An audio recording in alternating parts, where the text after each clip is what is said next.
Welcome back to another episode of the Amazin City. I think this is episode 53, 52, 55, 94. Who the hell cares? All that Over really 50. it's somewhere in the 50s. All that we do really care about is the New York Metropolitans. And you know What what, a week. Jack? Jack, buddy, what a time. What a time. I mean, I guess we'll start with the most recent one, and it's Sunday morning of December 11th, and about 12 hours ago, it was broken by Martino and various other people that 5 years, 75 million for Japanese ace Kodai Senga. What does he call the one pitch? The The the Ghost ghost Fork. fork? Kodai Senga and his like 1.8 ERA last year and his ghost fork splitter will be coming to the New York Mets. We had seen some rumors about this. Or Mets were willing to offer 5 to 6. Boston was potentially willing to go 7. Other teams involved, Cubs, Padres. I mean, half the league were interested in signing Kodai Senga, and it was almost a foregone conclusion, according to a lot of people, that he was going to get more than $20 million per year, and the Mets get him for 15 per year. How can you complain about this deal, Jack? I don't really see how you can. I don't think you can.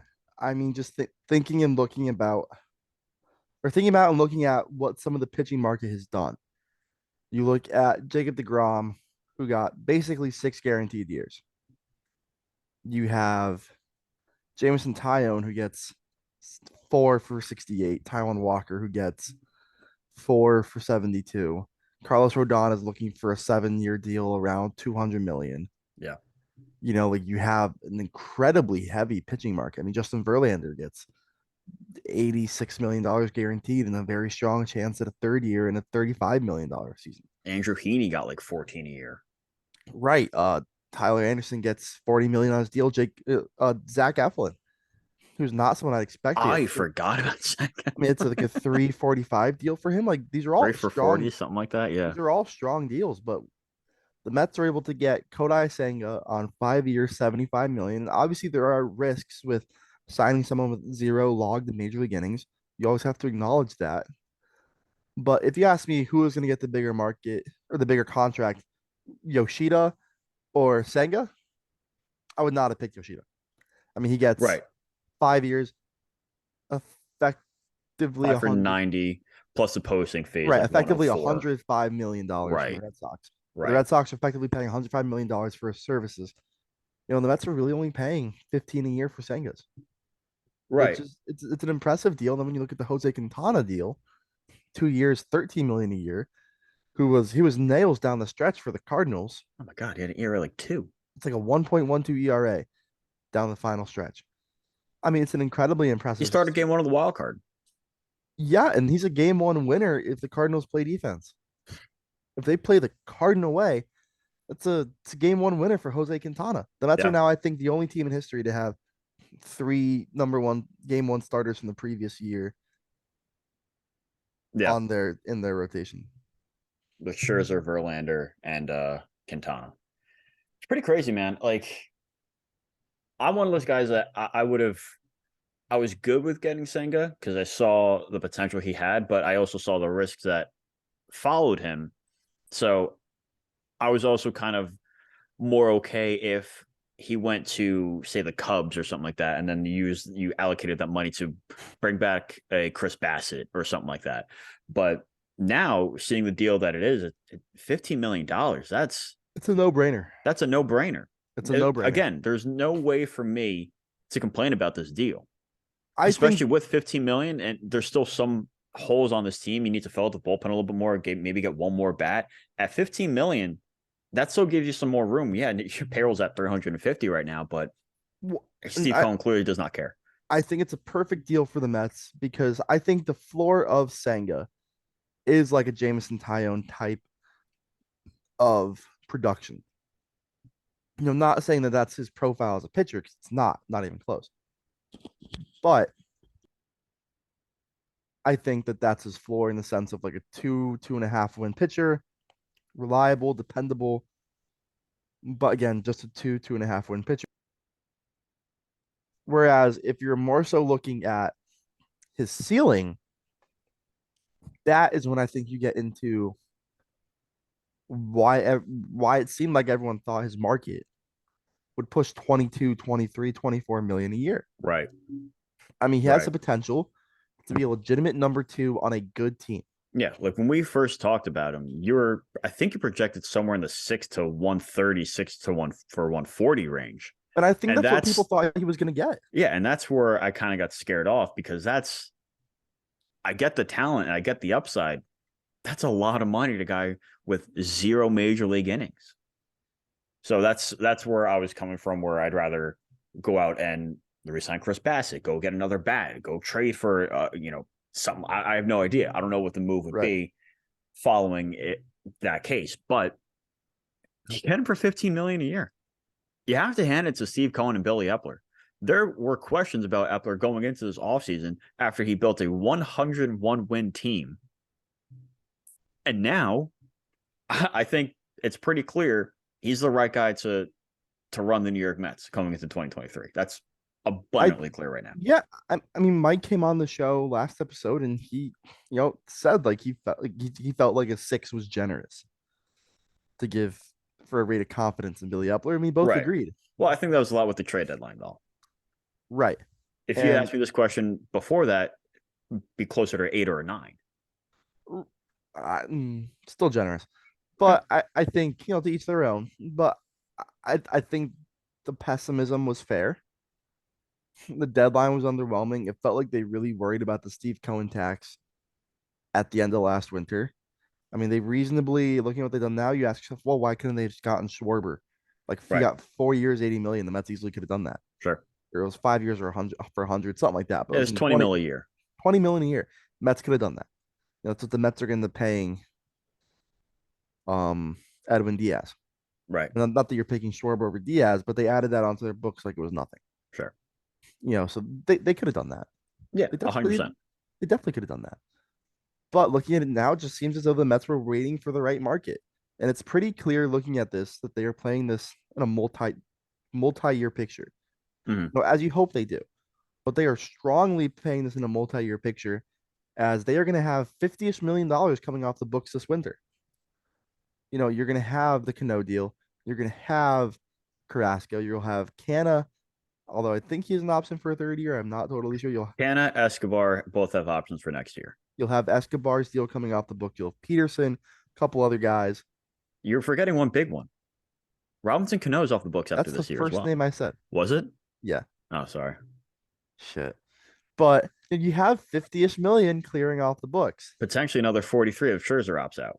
Right. Which I think that would only happen. I don't think he will, but if Scherzer opts out, the Mets had an awesome year. If Scherzer opts out, he won Cy Young and the Mets are World Series champions. Yeah, the Mets are top 3 Cy Young. Yeah. Or Scherzer was a top 3 Cy Young finisher. Right. But they, 50-ish million coming off the books, and gearing up for what's seemingly going to be a run at Shohei Ohtani. Right. And Martino made the point. It's just common sense at this point that the Mets are going to make that run. It'll be the Mets, the Dodgers, and the Angels, and the Mets are probably throw the Yankees in there because why not? Great, but even just thinking about like with the two teams that are already listed being there, the Mets and the Dodgers. Sure.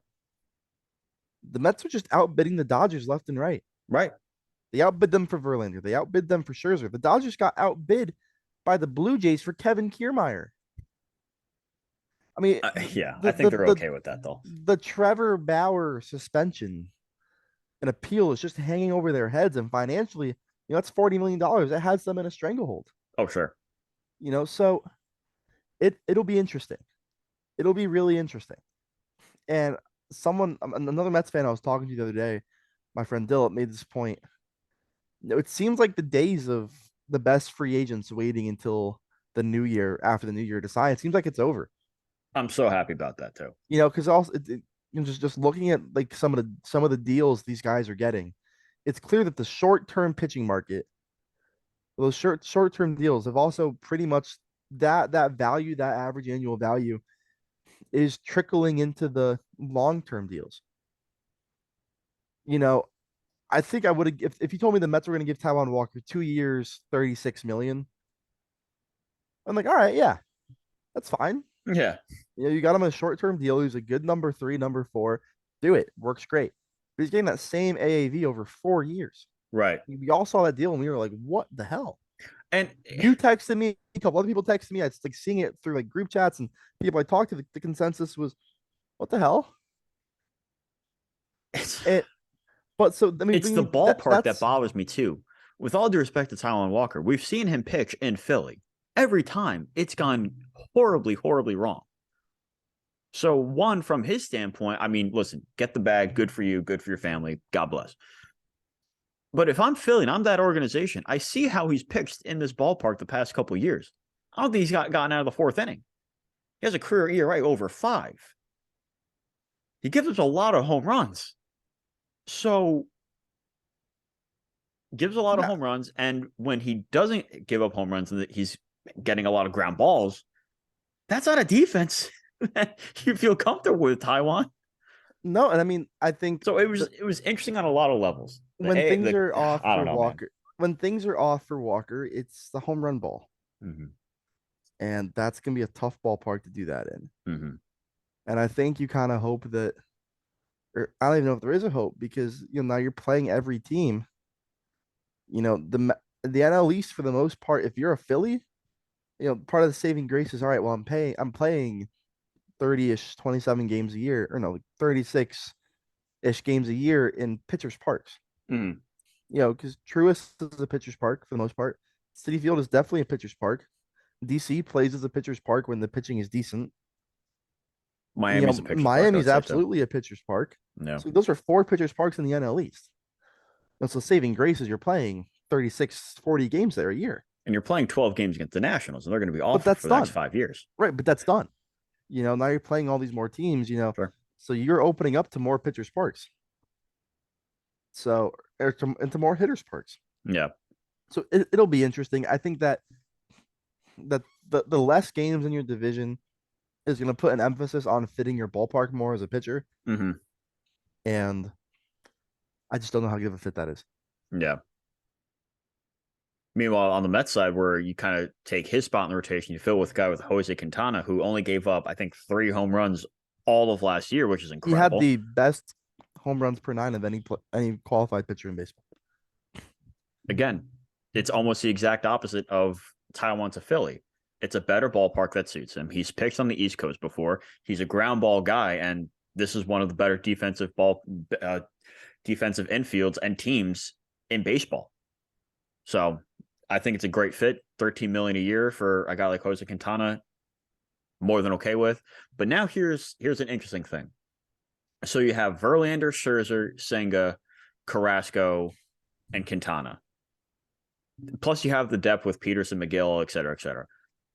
With the Mets being at a $350 million payroll right now, does that open up a trade for Carrasco? Do you possibly trade him to either free up some money on the books or just try to get a cheaper bat? I don't know. I think they still want to get one more bat. I don't know who it's going to be. I think at this point, and you can't rule anything out. I think at this point the big names are done. I think you can start ruling stuff out for the Mets. Right. I But think that's I fair don't know.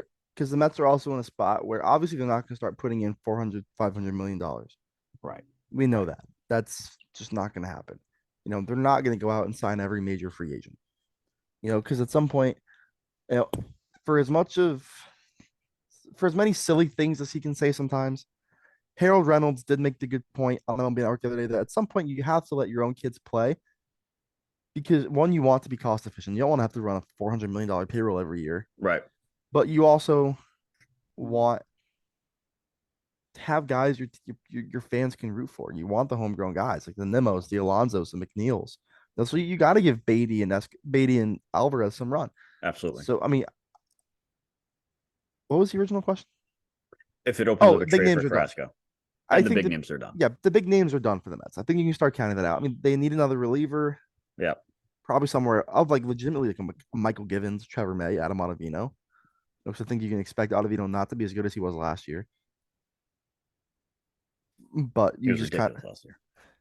yeah, he was nuts. Yeah. But that was considering that it seemed like his career was already tanking off. So, you just don't know what to expect. It's hard to know what to expect from the guy where it seems like his career was already falling off the edge. And suddenly it's not like the guys who go to the KBO revive their career and come back. Well, this guy was not faring. great in major league play. So you kind of hope that you just get someone else of that realm. Trevor May looked fantastic after he came back from his injury. So maybe you hope to have a reunion there. Michael Givens looked good down the stretch for the Mets after the initial issues, and he was great in Chicago. This is a good body of work for his career. You need someone there. I think they're open to trading Carrasco. I think at 14 million, that's very tradable. And there definitely gonna be teams that are looking for that. I mean, Mike Elias came out in September and said Baltimore's gonna be heavy in the pitching market, and they haven't gotten anyone. I'm surprised they didn't make a bigger push for a guy like Taiwan. That's that seemed like a perfect fit there. Maybe Bassett is. Maybe Maybe Bassett's the fit there. Maybe trading for a guy like Carrasco is. So maybe like a Dylan Tate for Carlos Carrasco framework. Maybe that makes sense. they were rumored to be in on him at the deadline last year, weren't they? Carrasco? No, the Mets with Dylan Tate. I think it was mentioned once or twice, but I think that was Right. more so. It's clear the Mets are doing their background work on everyone. Sure. But so I mean, I definitely think the bigger names are done. Looking at the way their roster is currently constructed, if I had to be a betting man, I would bet Brett Beatty is penciled in as your starting third baseman, I'd agree. and that Eduardo Escobar is getting your left-handed reps against as a DH. And just he's spelling Beatty. He's getting some time at second base with McNeil and left because you can't really count on Canna Mm. for 160. So he's probably still getting 300, 400 at bats. And his contract isn't bad. It's $10 million. You know, No, it's not bad at all for the Mets. and But so I again, definitely think that's the way they're looking right now yeah, with the Vogelbach as your everyday right-handed DH or right-handed pitching DH. And I think they're they're gonna have to do something about Ruff and Vientos. yeah, I think one is on the roster. If I'm a betting man, I would bet Darren Ruff. interesting. Okay, I think Darren Ruff is a very, very solid bounce back candidate because in a prism over a strong 2.5 years of work, this is a bad 40 at bat stretch. was it only 40 at bats? Something like that, It 40, seemed like it 50 was at so bats. much more. That's 40, 50 at bats. He's only really playing against lefties. Right. But I think he's a very strong bounce back candidate. And I think if you're the Mets, you still need a reliever. Vientos can probably net you one. Yeah. He can probably get you someone in like the Brooks Raley realm, which is the Trevor May, Adam Ottavino, Michael Givens realm. Right. You can do that. Because the thing with So Vientos is we know the bat's legit. He just can't field for his life. No right. disrespect to the kid, but No, and I think why they've tried five different positions and none has stuck. he's young enough and you can get enough for him that it's worth it's worth entertaining trading him. Because obviously the Mets didn't want to trade him for a rental, which is fair. Right. If you can get a Absolutely. reliever with 2, 3 years of control, go do it. I You know, still target a guy like a Josh Stallman at Kansas City. That's yeah, I mean that's even probably a good fit for Vientos. You can plug him into the four hole every day. right. Well, that's a weak lineup. Mm-hmm. You got Bobby Witt, you got Pasquantino, Not much else. Michael Taylor, Michael Lloyd Taylor was Salvi batting third Perez. for most of the most of the year last year. Yeah, but I mean they'll figure it out. You probably need a fourth outfielder. No, in Mm-hmm. reality, your fourth outfielder is Jeff McNeil, Yeah. but you need another legitimate outfielder on the roster. No, for sure. For sure. And it doesn't have. I don't think it has to be a strong one. Probably a That's why strong defensive one. I would have taken Kiermaier as a fourth outfielder, but I I think it's think it's pretty probably clear. more likely. I wouldn't be shocked if most of their work is done. I mean, I wouldn't be shocked if it's just minor league deals and a reliever from here on out and just trying to move certain guys But I because you also have a want tough roster time saying that flexibility. because they've done all this. It's December 11th. But I think that's also, you can look at most teams in baseball, be like, yeah, they're probably done. The Padres are probably done.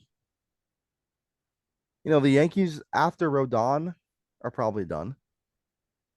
The Rangers Right. are probably done. The Dodgers seem done. I'm not ruling out the Dodgers. I don't know. I listened to Friedman talk on MLB Network the other day. It sounds like they're done. Yeah, like they're not going They're to get trusting Correa. they're trusting their player development system over everything else right now. Which, listen, it's the best in baseball, so Oh yeah. Well, like the it's hard Red to Sox are argue probably that. done. The Astros are probably done. The Cardinals are in on Rodon, but after that, they're probably done. Yeah, Maybe just like a mid-tier starter. yep. You think Baltimore is going for like Well, Baltimore's going for a the big starter? names are gone with the exception No, I mean of you have three. Correa and Rodon, You have Correa, Swanson, Rodon. right? So you think the Cubs land one of the shortstops? Right. I really do think Correa goes back to Minnesota. I just think that's a very good fit for him. Man, that would be such a rough offseason for the San Francisco Giants. You Yeah, have and these intentions of getting at least one or two of these of the big name elite free agents. If you come back with none of them and your only big signing, listen, he's a good player, but if your only big signing is Mitch Haniger, if I'm a Giants fan, I'd be pissed. And it's not like they're not trying. Listen, they had a great offer out for Judge. I don't know what their offer was for Nimmo, but apparently they gave Nimmo an offer. They're trying to get Rodon back. They're trying to make a push for Correa. But if they come back with only Mitch Haniger, I guess like re-signing Evan Longoria, it'd be a yeah, rough sell to your fan base. no, and I think at that point, their anxiety has to answer questions. Yeah, yeah, because that's been the knock on him is that he's a great analytical mind, but when it comes to getting the big name free agents, he's had trouble closing the door. He's had a lot of difficulties And they sealing did the deal. they did it last year too. I mean, they couldn't bring Gosman back Mm-hmm. because they couldn't get Harper all those years ago. Right. They struggle with that. That's a spot where they struggled. They're great at bringing in the complementary guys. Oh yeah. I mean, they have a very strong complementary roster. I mean, Haniger, Peterson, Lamont Wade. I really still believe in Joey Bart for some reason. So right there I with you. think I think Brandon Bell has a nice bounce back. Like they have a nice complementary. Wilmer Flores, a nice complementary roster. Mm-hmm. They are just missing a legitimate top Crawford tier was top bat. five in MVP a couple years ago, Yeah, but especially if they don't resign Rodon, then their pitching is bottom tier. It's Logan Webb, and I don't know who else, to be honest. Jacob Junis, I think. their rotation. Yeah. I don't want to look, It's but that's not our problem. not our So problem. I think realistically, the Mets are just You at know this what? They could point. have Carlos Carrasco. We'll take Camilo Doval. That's definitely how that works. It would absolutely be a 1-for-1. I think at this point the brunt of the Not Mets. even Homer. No, I think at this point the brunt of the Mets work is done. I think there's a Yeah. possibility. I think they would flip Carrasco for the right idea, but I think they want to get themselves into a position that the Rays usually do, where you can have this veteran on a relatively cheap contract, Mm-hmm. flip him at flip him in July for something of value that you need, Mm-hmm. and then plug someone else into the rotation. They could easily then turn around and plug in. Their depth right now is a bad team starting five. Yes. Their depth right now is a tanking starting five. But that means they have five major league quality pitchers as their depth. It goes Mm. Peterson, McGill, Lucchesi, Hernandez, Budo. Like Eliezer Hernandez just a couple years ago was looking at being Miami's 3 in that rotation. He had a very bad last year. I don't know what the hell happened, but it was a good deal for the Mets because it's a buy low guy that has a lot of very high upside. So if he's your 8th or ninth starter right now, you're in a good spot. If he's going to take your Trevor Williams role, congrats to Trevor Williams and going to the Nationals. $13 million for my boy. Good for him, man. I'm And happy an for him. elite Twitter account still. Oh yeah. Oh I yeah. I hope the schedule never I hope he gets a video package with the Mets. He deserves it, bro. He deserves a video package. He I can think deserves of it. another long-haired starter who doesn't, whichever William does. But we'll get into that in a bit. But I think we do need to talk about who they brought in. Yeah. And you bring in Brooks Raley, strong left-handed They reliever. finally got a reliever, Jack. This is They their new finally Aaron got a Loop. reliever. This is their new Aaron Loop in multiple ways. Some ways good, some ways bad. But this is their new Aaron Loop. At this podcast we talk about on the field. Slater's taking a moment. He dropped the mic and everything. I had to mute myself. This is their new. This is the legitimate lefty they've been missing. And then they go out and they get Jose Quintana, like we said. We get Verlander, like we mentioned. You bring back Brandon Nimmo on what was a deal that was just not a deal I thought he'd get. I'm stunned. I remember thinking like I don't even know if I want to give him 7 years because I figure 7 years you're pushing 200 million. Right. 8 years, 162 is a phenomenal deal for Brandon Nimmo. You Yes. get David Robertson, who is in the realm of Jay Bruce, of guys who just felt like they would be a Met at some point for like Right. 3 to 4 years prior to becoming a Met. Right. Really since like 2017, it's felt like David Robertson really should just be a Met by now. Right. Like, And or now we're then at the whatever. point where the next one's Jesse Winker. He's inevitably going to be a Met at some point Yeah, in his career. yeah. But Shohei feels like he's gonna be a Met, but oh no. But yeah, continue. but they 1 second. Yeah. But so they're doing a great job filling out the top of the roster, but also filling out the full 25. I mean, Yeah. And that makes the 40 even stronger too. yeah. So, but they're in a spot where they're they filled out the top of their roster very well. Let me talk about the guys they've got. Bringing back Nimmo, you go out, you get Verlander, you get Senga, you get Rayleigh, you get Robertson. I mean, as it stands right now, those are your second and third best relievers, your second and third best starters, and probably your second best offensive player. Right. Second most valuable, if not the Yeah. most valuable. Yeah, if not the most valuable. It's between him and McNeil, really. Honestly. But so you get some great work done there. You bring in Jose Quintana, who very quietly had one of the more solid seasons of any pitcher in baseball last year. Right. I like their Rule 5 pick of Zach Green. I think, if you throw decently hard and you have a slider, you are a New York Met. Mm-hmm. That is their MO right now. Hard throwing righties with sliders. And Jeremy Hefner will be the first one to greet you. Jeremy Hefner and Eric Jaggers will be the first standing at the front doors Mm-hmm. to let you in. Oh, yeah. But so they just make quality, strong moves over and over and over. And I think, like we said, you probably still need another reliever and another bench bat. But really, right now, the Mets are looking at dumping players. Yeah. You're looking at trying to find a way to get rid of James McCann. Mm-hmm. Darren Ruff at $3 million is affordable. Maybe someone wants to take a waiver on that, given his track record of major league success the last handful of years. Right. Maybe someone looks at Vientos and they're like, "Yeah, I'll take that," and you're able to get a middle reliever for him, like we said. Right. The Mets are in a spot now where they can get creative, and they're no longer in a spot of having to go out and buy everyone. They've bought everyone they need to buy. Yeah. The big money moves are done. They're not Right. going to get Carlos Correa. I'll They're keep not. pushing it because I'm a psychopath and I hate Yeah, myself, but yeah, I'm aware 99.99% it's not going to happen. right. They're not going to go get Carlos Rodon. No. So these are names that are pretty much done and over with.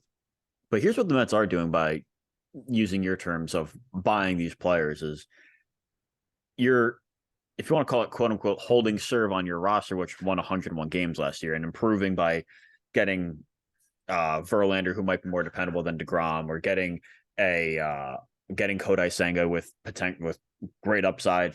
What you're doing is you're putting a target on your back, and rightfully so. This is a team that wants to win a championship, or if not multiple championships in the next 3 to 5 years. So why not just say, "Hey, listen, we're the Mets. We're here. We know we have a target on our backs, but we're going to back it up." And you And know that's what? what they've No, done. They've backed it up. none of them. No one's saying those 3 famous words that Brody said. No one's saying "come get us" by bringing in. Oh, what the hell was the guy's name? Hector Santiago, Thank Jed you. No one's Lowry. saying "come get us" by calling up Hector Santiago. No one's doing that or signing Jed Lowry. They're getting stuff done. You have to love what the Mets are doing. No, and I think they have their roster built in a way that benefits them. They finally, I think, for the first time, really since the Alderson years, the Mets have a roster that the top end decision makers want. Brody inherited a roster. Porter for 3 days inherited the roster. That Zach Scott until like someone gave him his keys just inherited a roster. You're really now and you're going into year 2 of Billy Eppler, but the contracts were set that to the point where you're looking at the 2021 roster versus this roster, it's night and day. Yeah. You have minimal carryovers. I mean, you don't have a single starting pitcher that you have David Peterson, Tyler McGill. Even in the pen, you have Diaz, Drew Smith. Like you have McCann, Nito, McNeil, Alonso, Guillorme, Lindor, That's Nimmo. it. You have Yeah. 11 carryovers from 2 years ago. Right. So Billy Eppler has really been able to build the roster he wants. Right. Because it's not like there's been bad carryovers. Like the carryovers are guys you want. Sure. You want Alonso. You want McNeil. You want Lindor. The catchers, even for as not great as they have been, they have fit the pitching staff, which has really softened the blow. And Tomas Nido is one of the better backup catchers in baseball. Right. I mean, the Mets might even look at a spot where if they can't get someone to take McNeil, there's the catching market right now. They're not trading Yeah, McNeil. that's what I meant. If you can't get a good offer for McCann or one, if the good offer being you're not having to give a good prospect back with him, right? Even if you're able to get like a 27-year-old reliever in double A for him, do it. But if you're at a point where like you can't even get that and you have to attach like a top 15, top 20 prospect with them, maybe they take calls on Nito, sell high on him. I mean, you can easily convince me there are teams in baseball who think they can make Tomas Nido a starting catcher. Oh, sure. He has flashed a legitimate bat, and he's one of the better defensive catchers in baseball. And like, it's not a bad thing to have Jacob deGrom, Chris Bassett, and Max Scherzer all prefer to throw to you. Yes. But then even if you do that, you turn around and you have James McCann, who was a top end defensive catcher last year and called a no hitter. Right. There really isn't a bad option defensively. No. And the other one, and McCann's got a great arm too. Right. And whoever you keep, you now have learning from, you now have him teaching Francisco Alvarez. Right. Which Alvarez brings me to my next point of the lineup. It's the team the Mets want. It's an extra base team that's going to bop some homers, but this is going to be a gap to gap team that just gets on base. The Mets want that. It's clear that's what they're trying to build. Yeah. They're trying to build an on base machine. If they wanted a homers machine, Daniel Vogelbach wouldn't be your DH. Right. They wouldn't have gone out and brought in Darren Ruff, because the saving grace for Ruff at the time was, well, even if he's slumping, he's still going to get on base. Right. You have Nimmo, who's a high OBP guy. Lindor's a high OBP guy. McNeil's a high OBP guy. Canna's a high OBP guy. Vogelbach's a high OBP guy. Brett Beatty hits the piss out of the ball. Yeah. Alonso hits the piss out of the ball. Marte hits the piss out of the ball. Escobar, when he's on, it's going to hit the piss out of the ball. Beatty, Alvarez. They have a team of guys who hit the ball hard and guys who get on base. This is what they want, whether you agree with it or not. This is what they're trying to build. Yeah, no, 100%. And that will get on base and a team that will make hard contact. That was one of the quote unquote knocks about this offseason. Just like, oh wow, great job bringing back Nimmo. Now it's the same lineup. Yeah, it was a top 5 lineup in baseball. What's so bad about that? Am I missing something? And I think the problem a lot of people have is, oh well, you don't have aside from Alonso, you don't have the top Bauer bat. You don't have, and we've talked about that. Fine. That's true, but whatever. Right, which is fine, but it's clear. One, they're banking on Alvarez producing power. Yeah. Which I think at the minimum, the one aspect of Alvarez's game that I have no doubts about next year is his power. Right. Sure, he might hit 220 in OPS on their 700. Yeah, it's probably like a 30th percentile outcome for him. Sure. But that's probably still with 20 to 25 homers. Listen, look at Kyle Schwarber. He hit 210. Like 45 homers. Right. I'm not saying Alvarez is going to do the same thing. And even looking at the DH spot, let's say you run with Escobar and Vogelbach as your DHs, and Escobar hits 10, 15 homers again. Right. And Vogelbach hits 15, 20. Sure, as a person, it's 15 to 20 and 10, 15. But as your DH spot, that's 30, 35 homers. I mean, come on. Like, that's what you want. The DH spot that hit like 2 homers before they got Vogelbach. Yeah, I mean, not counting Alonso, yeah, something like that. I am gonna look at this and get mad for a second. Okay. I'm curling my toes. That's how mad I am. Okay. Okay. Daniel Vogelbach hit 255 as a Met. That's Right. good. Sure. If Sure. you love batting average, go get off to that. I don't care. He got on base at a 400 clip. Well, like, what are we talking about? He I slugged around 450. That is a weighted runs created was it of a like little over 140? 140. It's like His OPS plus from Baseball Reference, where 100 is league average, as is shown by every ESPN stat ticker ever. Where OPS plus for league average is 100. He came in at 139. He what fits was his the. OPS with the Mets? It was above It was like 800, right? 840. Yeah. Like And league average, legitimately, I think last year was 729. legitimately, he is a perfect fit for the team the Mets are trying to build. He gets Does he on base and sometimes he strike hits for out? power. Yes. Is he slow? Sure. But guess He what? strikes out less than JD Davis. His strikeout rate is right there with, I believe the league average is around 19, was around 19% last year. He struck out at like a 23% clip. Listen. Yeah, he wasn't great in Pittsburgh, but he had an 840 OPS as a Met. Right. He gets on base at a high clip and he hits for power. Yeah. That is the mixture, the combination the Mets clearly want in this lineup. That's all you want, man. You want the Mets to have the team they want because, in theory, you have coaches and executives in place to win with that team. Mm-hmm.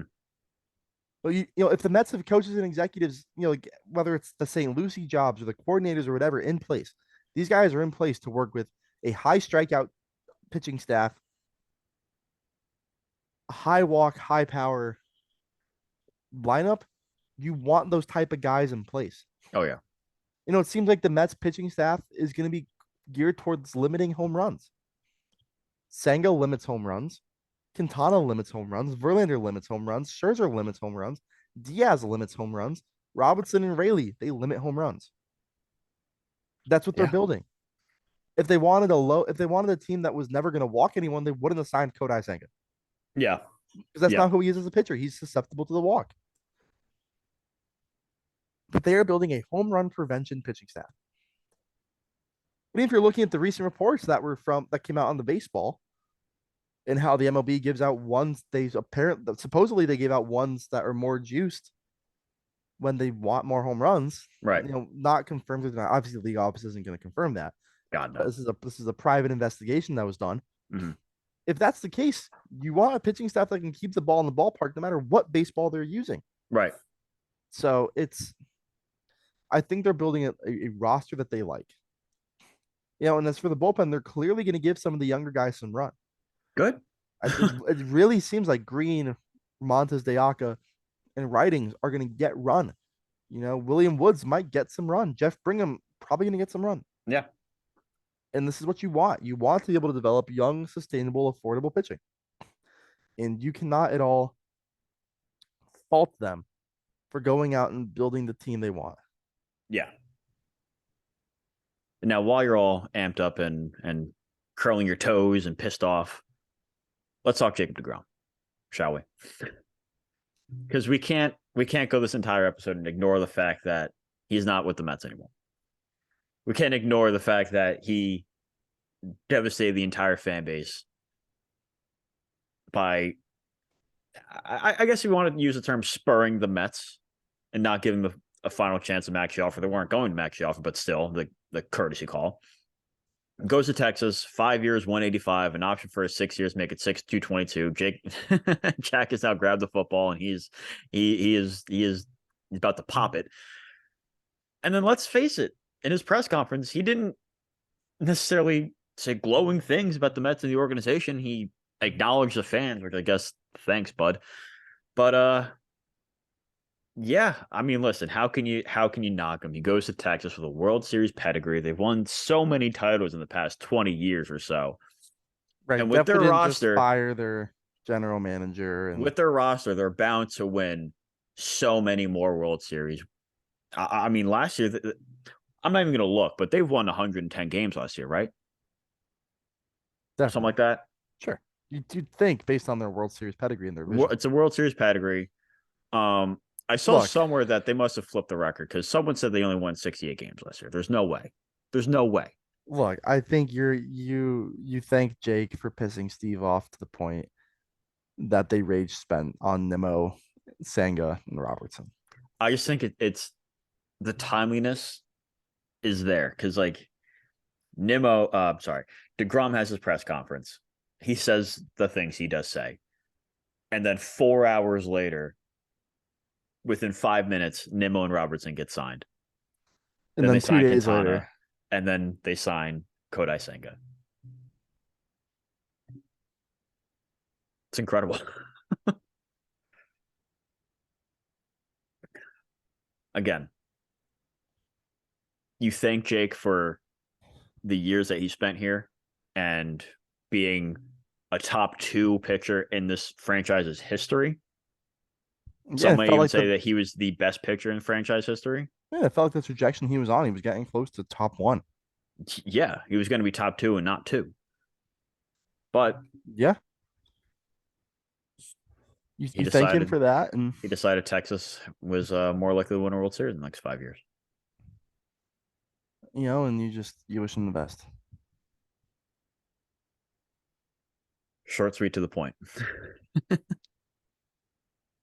I don't know, and that's another reason why like you can't say the Mets are done because clearly Cohen had something crawl up his ass after DeGrom's press conference, and now he's spending like a drunken sailor, which he said he was not going to do. Now he's doing it. It's going to be a fun year, though. It Yeah, will. It a lot of definitely people are will. like, you didn't really improve. You're holding serve. But again, how is that a bad thing? This They is a won 101 101 games, win team. and you can argue they raised their ceiling. Their Yeah. bullpen's already better. Their bullpen is already better. I'm sorry, but it's already better because the problem they had was they didn't have legitimate back end guys. Mm-hmm. They were hoping guys would play up. One of them did. Ottavino did, Yeah. but May was hurt all year. Givens wasn't good. Shreve was cut by June. She was awful. Um, Joely was really hit and miss. It was just shaky. It was shaky, and you just think that the bullpen's already better. Yeah. You know, and you figure they'll bring in another guy or two. But figure they bring in one more legitimate reliever. You go, well, and we'll say it's Trevor May for just conversation's sake. Sure. Diaz, Smith, May, Robertson, Rayleigh. Legitimate five good relievers. Yeah. Montes de Oca will get a spot probably. Figure maybe McGill gets that Trevor Williams role, Mm-hmm. which is art. As much as I love Trevor, already an upgrade Right.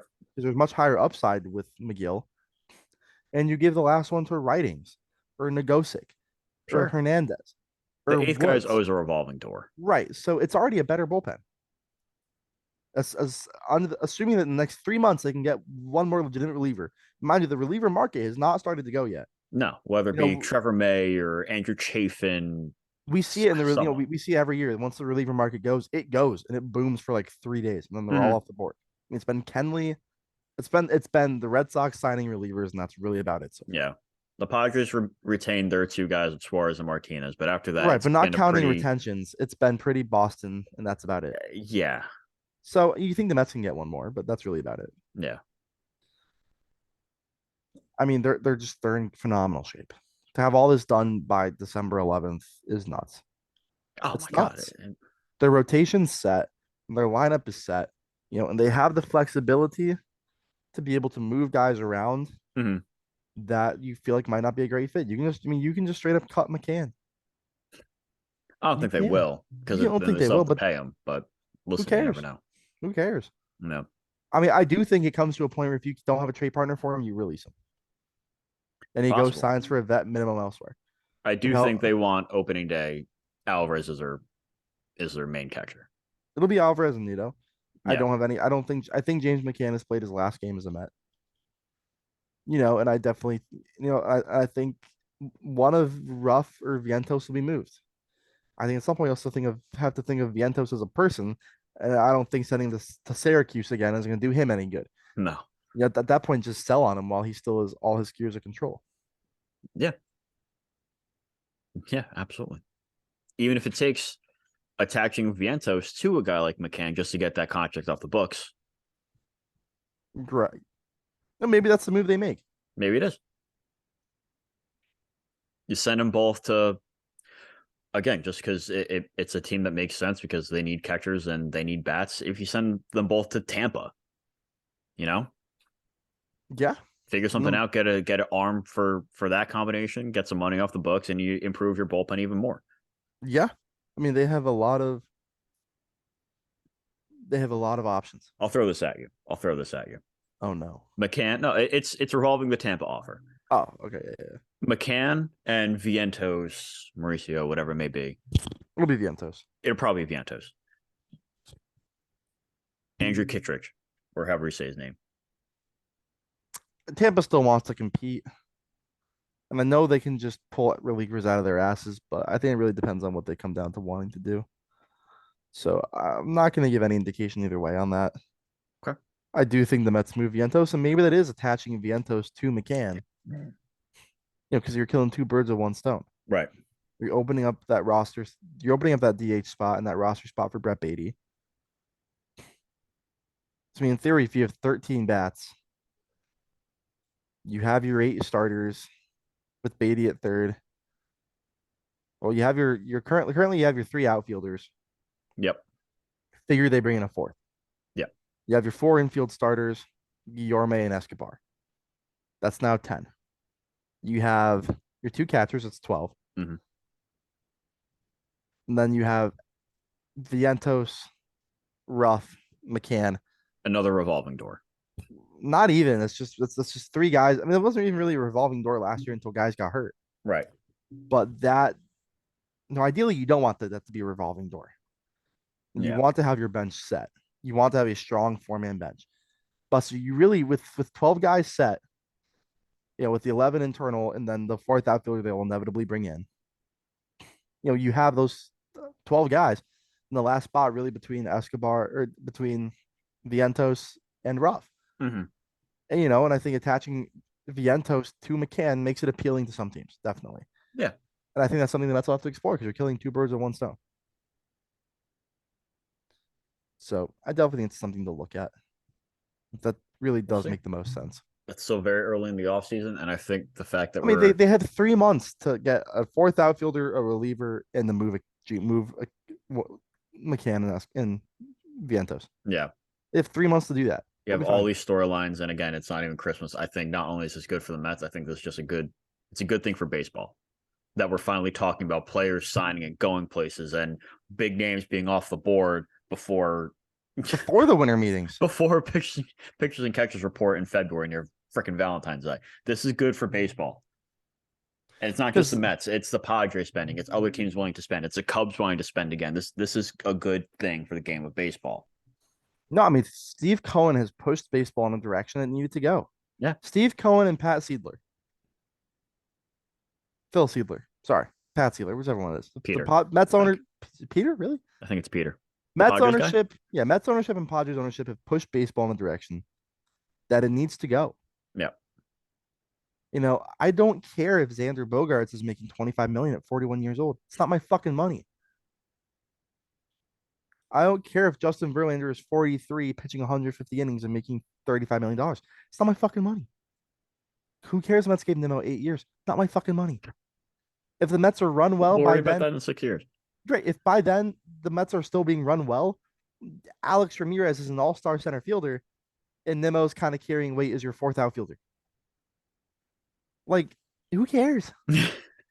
Spend the money, win now. Worry about later. Listen, if in the first 6 years you win at least 1 title, who cares? Then it's worth it. Then it's worth it. It's worth it. Who cares? You think Yankee fans are going to care if they win, as long as they win a title in the first 9 years of Judge's contract? No, they're not going to care. And I always go back to the Cubs overpaying for Chapman with Gleyber Torres. They won. Who cares? They won. Who cares? They won. No, exactly. Doesn't matter. It's exciting times. Yeah. So we'll instead of hot takes, we can do roster projections. Okay. Who do you think? And who knows? Maybe we'll have to come back to this in March because it'll probably take some time. assuming that that last roster spot on the offensive side is down to carrying three catchers and keeping James McCann. Um, So the roster there, as is pretty much. right. So if you're 13 non-pitchers, as is, assuming they're done on the offensive side, out of Ruff, Vientos, and McCann, who do you think will make the roster? Out of Ruff, Vientos, McCann. I mean, I have my answer. I Yeah, think it's you Darren kind of Ruff you kind of leaked that before. You think it's going to be Ruff, because I think I mean, they've shown they trust him in the outfield, right? and I think that carries some value that he can play first, he can play left and right. Yeah, I mean, Buck talked too much about trusting his track record to almost not give Ruff the slight advantage. And I think even you kind of do want to trust his track record, because Listen, like Vientos look. You he talked was an last abomination last year, but the track record is there. and you talked last episode about Alvarez just looking overmatched. Yeah, Vientos just looked overmatched. yeah, Aside from a couple good at bats, he just looked overmatched. right, And I think that there's not entirely the prospect belief that he can overcome that. right. Not that he'll look overmatched every at bat, No, but that he can have a turnaround and be like a top tier DH. right. Whereas the belief is, Alvarez will be a top tier catcher. I don't think there exactly is a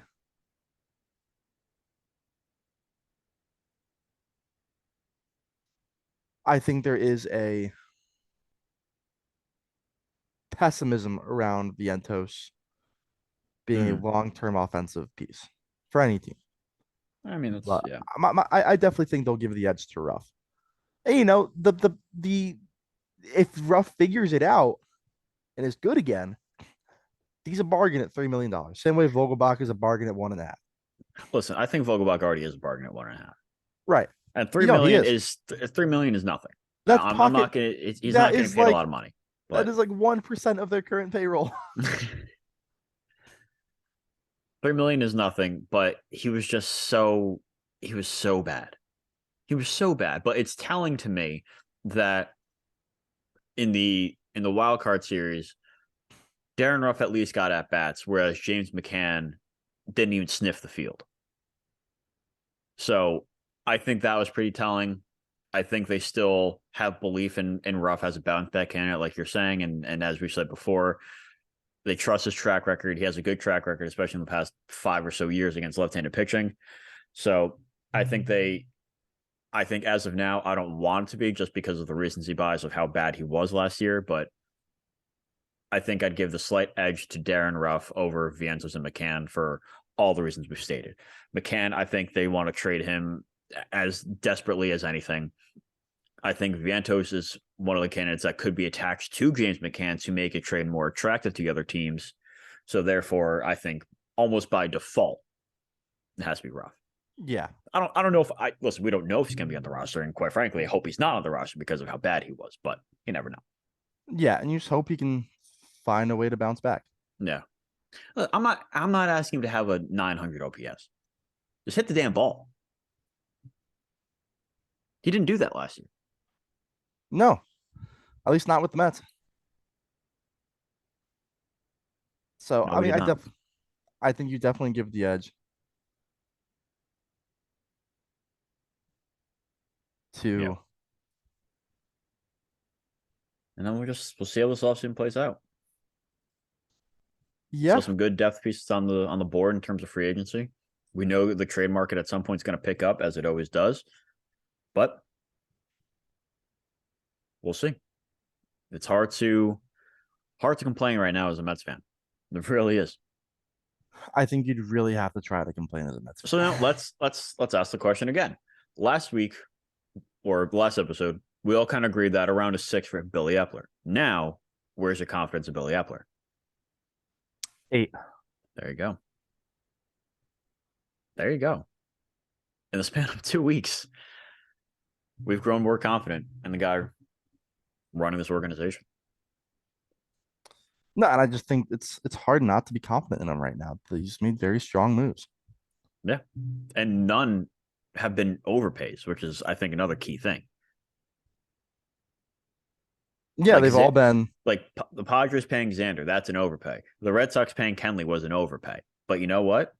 The moves the Mets have made, despite Verlander getting 43 million and Nimmo getting 162, I don't think any of these, in terms of the average annual value, or really just the contract themselves, has been an overpay. I think 8 years for Nimmo might be a little much. It's more than I expected. It's more than I think anyone expected. But when the rumor was that Toronto was offering 6 for 150 and he signs for 8 for 162 with the Mets, you have to be happy with that. You kind of bite the bullet on the extra years, but I think the deal had to be done, especially given the outfield market. The next outfielder was Kevin Kiermaier, and I just don't think anyone has enough faith in Kevin Kiermaier, especially his bat anymore. And then when Yeah. you think about what the report was that before they re-signed Nimmo, they were talking to Arizona about Alec Thomas, and they wanted Brett Beatty plus other guys. That's a prospect haul. So I think they made a lot of good moves. Yeah, I mean, it's hard to not be excited about this. Yeah. All right. Any final thoughts before we end this one until the next Mets moves or who knows what? Final thoughts? No, I mean, you just have to be understanding of the roster they're building. This is going to be a get on base type of roster. Mm-hmm. Get on base, hit piss missiles. Love to hear They it. they want to lead the league in on base. They want to lead the league in exit velocity. They want to score runs. Pretty simple as that. Well, I guess that'll be it for this episode. If we don't see you before then, Merry Christmas, Happy New Year, Happy Holidays, whatever you want to do, whatever you celebrate, enjoy it. Get your friends, get your kids, your parents, whoever, significant other, get them a Brandon Nimmo jersey. Get them brand new jersey. They You'll have deserve a it. lot of you'll have a lot of wear out of that. Oh A yeah. lot of mileage. Oh yeah. Whole lot of mileage. At least As all, 8 more years of it. at the minimum. Yeah. We didn't even talk about him being a career Met. No, we'll do that later. But yes, it seems like we're gonna have a lot of downtime next couple months with most of their work being done. probably. Maybe some guests. We're still figuring that out. We're working on something. We're working on a couple things, but yeah. Irons are always in the stove, the pot, whatever the saying is. Whatever it is. But it's Antonio Slater, it's Jack Ramsey. Make sure to like, comment, subscribe, follow, do the whole thing. Get your subscribe to our YouTube for your friends for Christmas. Yeah, that'd be nice for them. That's what they want for Christmas. Oh yeah. And as always, LFGM. LGM.